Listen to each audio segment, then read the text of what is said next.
మన అందరి తాలూకా విశాఖ ఉక్కు ఆంధ్ర హక్కు ఒక నినాదంతో సుమారు 32 మంది బలిదానంతో విశాఖ ఉక్కుని ఆ రోజు మనం సాధించుకున్నాం.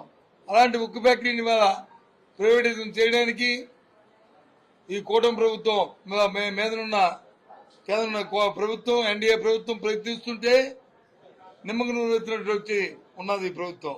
ఆ రోజు గొప్పగా చెప్పారే, నిరాదరణ చేశారే, కొందరు ఎమ్మెల్యేలు అయితే రాజీనామాలు చేశారే.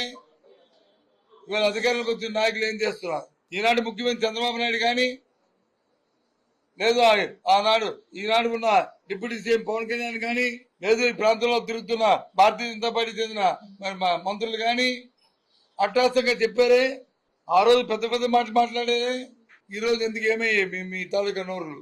ఏమైనప్పటికీ కూడా వైఎస్ఆర్సీ పార్టీ జగన్మోహన్ రెడ్డి గారి నాయకత్వంలో దాని గురించి పోరాటాలని ఉధృతం చేస్తాం.